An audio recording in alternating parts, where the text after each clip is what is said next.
अगर पितृपक्ष के अंतर्गत अष्टमी के दिन भूल से भी अगर एक बेलपत्र, एक श्वेत पुष्प शंकर भगवान को समर्पित हो जाता है तो ये मानकर चलें कि आपने कुछ मांगा भी नहीं तो भी शंकर भगवान देने के लिए आपके दरवाजे पर पहुंच जाते हैं। जैसे अग्निदेव की धर्म पत्नी स्वाहा, क्या है? जम के बोलो जरा, स्वाहा। पितृ सुधा का नाम स्मरण करते से जब हम सुधा सुधा सुधा सुधा कहते हैं, पितृ उसको स्वीकार करते हैं।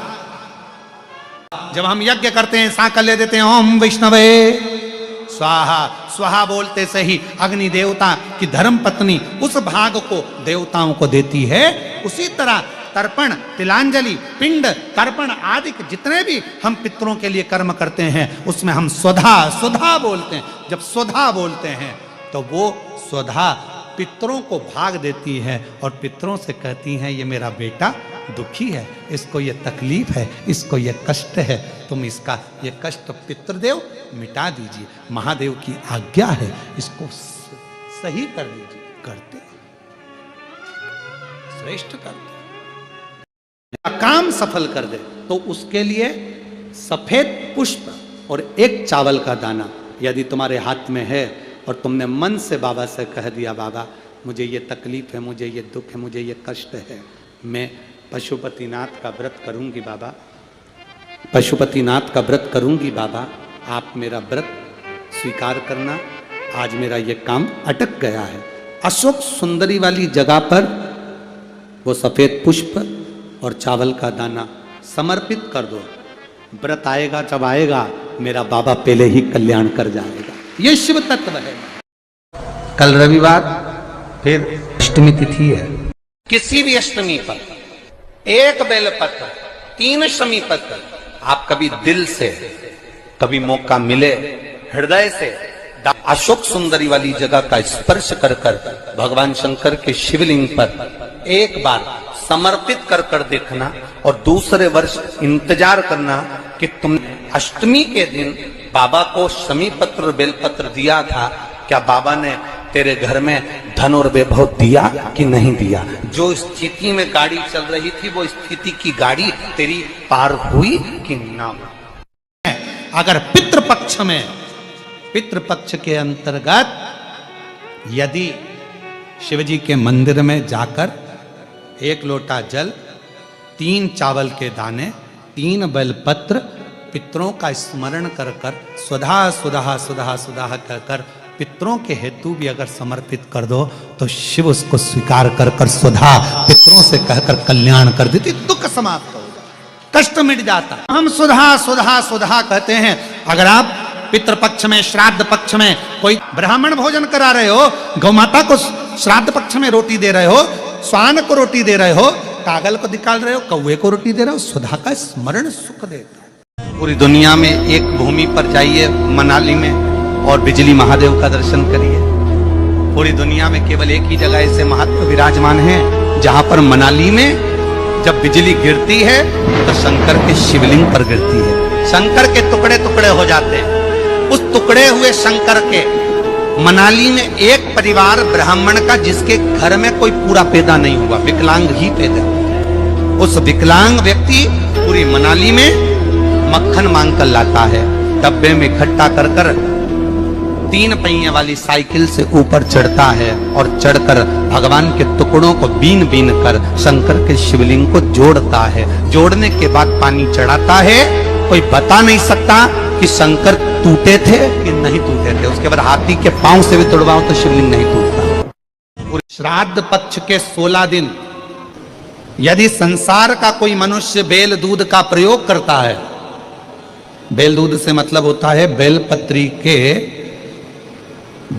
के ये मध्य भाग जो होता है, बेलपत्री की जो नीचे की 2 पत्तियां जो होती है, ये 2 पत्तियां जो बेलपत्री की होती है, इस बेलपत्री की दोनों पत्तियों को शिवलिंग पर जब आप रखते हैं, शिवलिंग पर रखने के बाद में आपके हाथ में जो कटोरी में दूध है, वो दूध इन दोनों पत्तियों पर, ये पितरों के भाव से, पितृ पित्राणी के भाव से आप दोनों पत्तियों पर बेल दूध को अगर समर्पित कर रहे हैं, बेलपत्र समर्पित करने के बाद थोड़ी सी कटोरी में अगर गौमाता का दूध है और ये दोनों पत्तियों पर अगर आप अपने गोत्र से दूध चढ़ा रहे हैं, तो संसार में ऐसा कोई व्यक्ति नहीं है जिसके ऊपर पितृदोष लग जाए, पितृदोष समाप्त होकर ही रहता है। 12 ज्योतिर्लिंग में से कृष्णेश्वर बाबा का दर्शन करने के लिए आप बेरुल आइए, महाराष्ट्र आइए और दर्शन करो।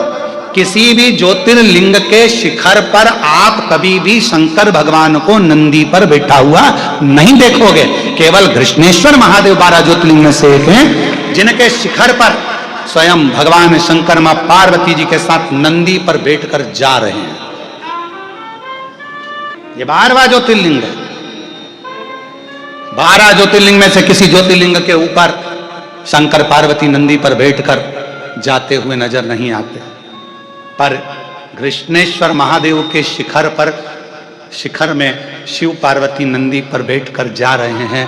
मतलब अब शंकर पार्वती जी कह रहे हैं तेरे 12 ज्योतिर्लिंग जब पूर्ण हो जाते हैं तो शिव और पार्वती तेरा कल्याण करने के लिए तुझे नंदी पर बिठा कर ले जाते हैं। क्यों चिंता? यहां से हमारी गंतव्य यात्रा पूर्ण हो जाती है। 12 ज्योतिर्लिंग पूर्ण, अपनी गाड़ी में बैठो, घर जाओ, 12 ज्योतिर्लिंग पूर्ण हो गए, अपने अपने घर को जाओ।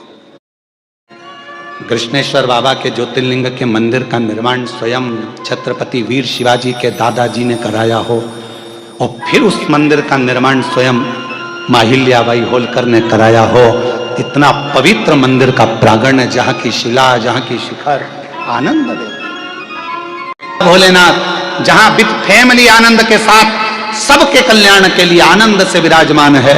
एक एक पूरे मंदिर के शिखर में 21 हाथी बैठे हैं। तुमने गिने कि नहीं गिने पता नहीं, यहीं की यहीं रहते हो, कभी कभी तो गिन लिया करो। कितने? 21 हाथी पूरे शिखर के अंदर विराजमान है। अर्थात वह हाथी क्या कहते हैं? भगवान शंकर पार्वती जी से कहते हैं जगत जननी, जो 12 ज्योतिर्लिंग की यात्रा पूर्ण कर कर कृष्णेश्वर आता है उसके घर में अष्टलक्ष्मी नहीं, जिन लक्ष्मियों को मैंने जनमानस में संपूर्ण जगत के उद्धार के लिए 21 लक्ष्मियों की प्रागट्यता का वर्णन किया, वो 21 लक्ष्मियां संपूर्ण जगत के कल्याण के लिए प्रवेश कर जाती। अब वो दर्शन कर रहे हैं, हाथी बनाए, गज बनाए, गज बनाए, हाथी बनाए, पर उस स्थान पर जब दर्शन करेंगे वो हाथी नहीं, स्वयं लक्ष्मी उस पर विराजमान होकर अलग अलग मार्ग से तुम जहां निवास करने वाले हो, चाहे तुम पूरब में रहो, पश्चिम में रहो, उत्तर में रहो, दक्षिण में रहो, तुम जहां जाओगे तुम्हारे पीछे पीछे वो गज लक्ष्मी तुम्हारे पीछे पीछे आएगी और तुम्हारा भंडार भर कर जाएगी, क्योंकि कृष्णेश्वर बाबा का तुम दर्शन कर कर जाओ। सारी देवियों का ढेरों पुण्य था, पर उन सारी देवियों में सबसे ज्यादा पुण्य स्वधा का था। सबसे ज्यादा पुण्य स्वधा का। शिव महापुराण की कथा कर रही है, स्वधा इतना तप कर ली, इतना तप, क्योंकि एक तप उसका प्रबल था कि वृक्ष की छांव में बैठकर भगवान के मंत्र का उच्चारण करना, भगवान के मंत्र का उच्चारण। पितरों की पत्नी हो जाए स्वधा, क्यों? इसका पुण्य बड़ा प्रबल है। जप के माध्यम से ये जीवों का कल्याण करती है, तो जब पितरों का स्मरण होगा, कोई ब्राह्मण भोज कराए, पितरों के लिए तर्पण करे, तिलांजलि दे, पिंड दे, भोजन दे, यज्ञ करे, अनुष्ठान करे, यदि स्वधा स्वधा स्वधा 3 बार, स्वधा 4 बार, स्वधा 5 बार, ऐसे स्वधा का यदि 5 बार भी कोई नाम ले लेगा तो उसको पिंड और तर्पण का पुण्य फल पितरों तक पहुंच जाएगा। स्वधा,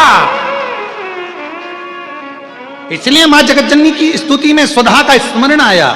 जब हम स्वधा स्वधा स्वधा कहते हैं, अगर आप पितृपक्ष में, श्राद्ध पक्ष में कोई तुमसे कह दे कि तेरे शरीर में ये रोग हो गया, कोई ने कहा बड़ा रोग हो गया, कोई ने कहा कैंसर जैसा रोग हो गया, कोई ने कहा किडनी बेकार हो गई, कोई ने कहा थायराइड हो गया, कोई ने कहा चर्म रोग हो गया, कोई ने कहा ये हो गया, कोई ने कहा शरीर में, कोई ने कहा पत्रिका देखकर ज्योतिषी ने कहा तुम्हारा ग्रह बेकार चल रहा है, तुम्हारे ग्रह पूरे तरह से बेकार हो गए, कोई कहे कुंभ राशि बेकार हो गई, कोई ने कहा ये राशि बेकार हो गई, कोई ने कहा वो राशि बेकार हो गई, कोई ने हाथ देखकर कह दिया कि तेरी किस्मत में ये सुख नहीं है। अगर पितृपक्ष में, पितृपक्ष के अंतर्गत यदि शिवजी के मंदिर में जाकर 1 लोटा जल, 3 चावल के दाने, 3 बेलपत्र, पितरों का स्मरण कर कर सुधा सुधा सुधा सुधा कर कर पितरों के हेतु भी अगर समर्पित कर दो तो शिव उसको स्वीकार कर कर सुधा पितरों से कहकर कल्याण कर देती, दुख समाप्त हो जाता, कष्ट मिट जाता।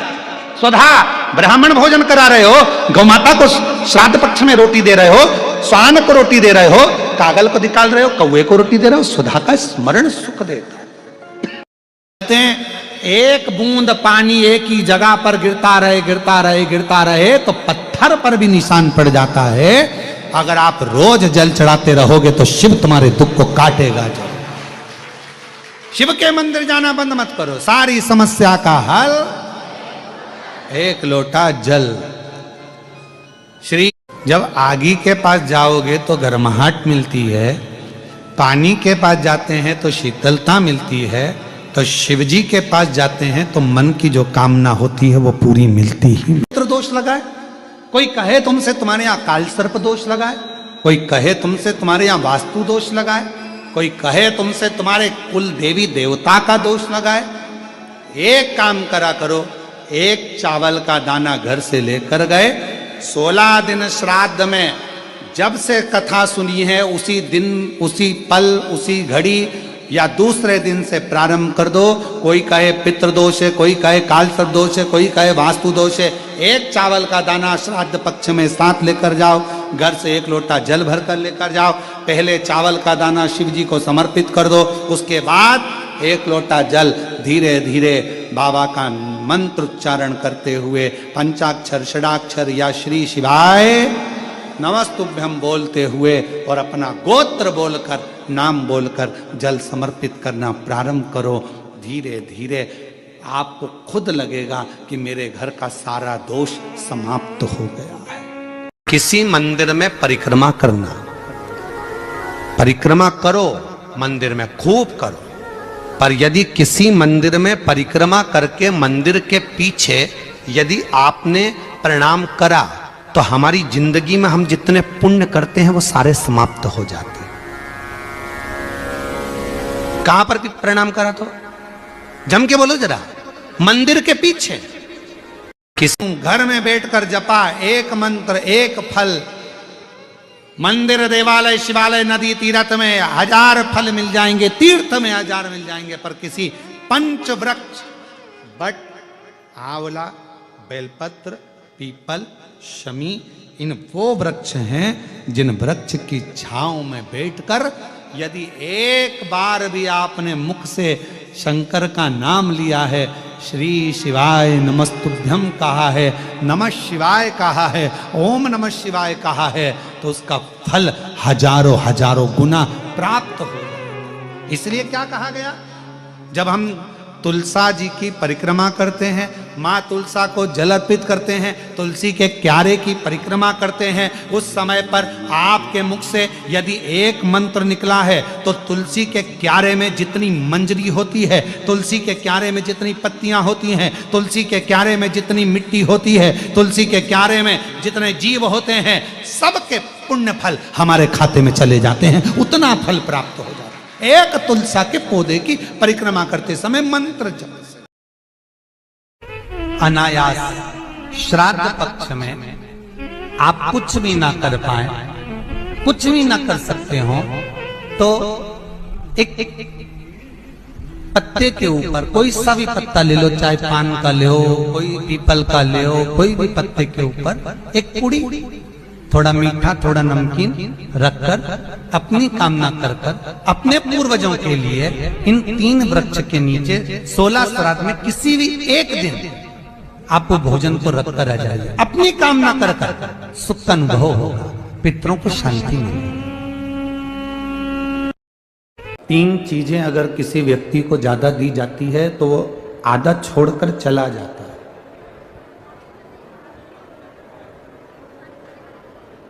3 चीजें अगर हम किसी व्यक्ति को ज्यादा दे रहे हैं, 3 चीजें अगर हम किसी व्यक्ति को ज्यादा प्रदान कर रहे हैं तो वो अधूरा छोड़ेगा और चले जाएगा। पहले नंबर पर है भोजन।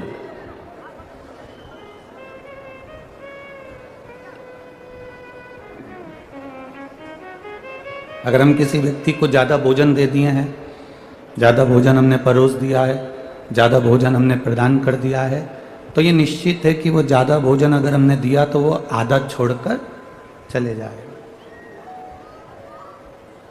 3 चीज़ें ज़्यादा देने पर, 3 चीज़ें ज़्यादा प्रदान करने पर अधूरी रह जाती है, आधी रह जाती है, आधी छूट जाती है। पहले नंबर पर है भोजन, दूसरे नंबर पर है प्रेम और तीसरे नंबर पर है ज्ञान। हमने अगर किसी को ज़्यादा भोजन दे दिया तो वो अधूरा छूट जाएगा। हमने किसी को ज़्यादा प्रेम दे दिया, ज़्यादा स्नेह दे दिया, ज़्यादा हमने प्रेम प्रदान कर दिया तो प्रेम भी अधूरा रह जाता है। और तीसरे नंबर पर है दिया हुआ ज्ञान। आप किसी को अधिकता में ज्ञान दे रहे हो, बहुत कुछ समझाने का प्रयास कर रहे हो, बहुत कुछ देने का प्रयास कर रहे हो, तो वो अधूरा छोड़ जाता है।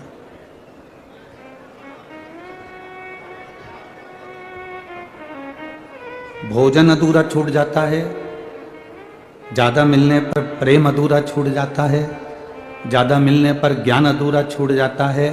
पर शिव महापुराण की कथा कहती है भक्ति और विश्वास जितना ज़्यादा मिलता है उतना बढ़ता चले जाता है, ये छूटता नहीं है। इसीलिए हमारे शास्त्र विधान में कहा गया, श्राद्ध पक्ष में अगर ब्राह्मणों को भोजन कराना है, श्राद्ध पक्ष में अगर ब्राह्मण जिमाना है तो 11:30 बजे तक घर में ब्राह्मण जिम लेना चाहिए। 11:30 के बाद में पितरों का वास्ता समाप्त हो जाता है, पितर लोग के दरवाजे बंद कर दिए जाते हैं। एक तरफ तो पूर्ण दान दे देना और दूसरी तरफ की कथा कह रही है कि राजा कर्ण इतना प्रतिदिन का स्वर्ण दान करता, सोना दान करता, स्वर्ण दान करता, इतना सोना दान करता, रोज प्राण छूटे राजा कर्ण के। गया ऊपर, सोने की कचौड़ी, सोने की पूड़ी, सोने का पानी, सोने की जलेबी, सोने का भजिया और सोने का भाजी बड़ा और सोने का ही बड़ा पाव, सब सोने का मिला खाने को। तो राजा कर्ण बोला मैं सोना कैसे खाऊं, मैं ये सोना कैसे खाऊं, ये मेरे बस का नहीं है सोना खाना, मुझे अन्न दीजिए। अन्न का दान करा तुमने राजा कर्ण, तुमने अन्न का दान नहीं करा इसलिए तुमको अन्न खाने को नहीं मिला। शिव महापुराण की कथा कहती है मौका मिले वस्त्र दान अपनी जगह पर है, स्वर्ण दान अपनी जगह पर है, मुद्रा दान अपनी जगह पर है, भूमि दान अपनी जगह पर है, पर शिव महापुराण की कथा कहती है अन्न दान सर्वश्रेष्ठ माना गया है। जो दिया वो प्राप्त, जो दिया वो प्राप्त। अन्न से बड़ा कुछ दान है ही नहीं। भूखे को भोजन, प्यासे को पानी, जय बाबा बर्फानी।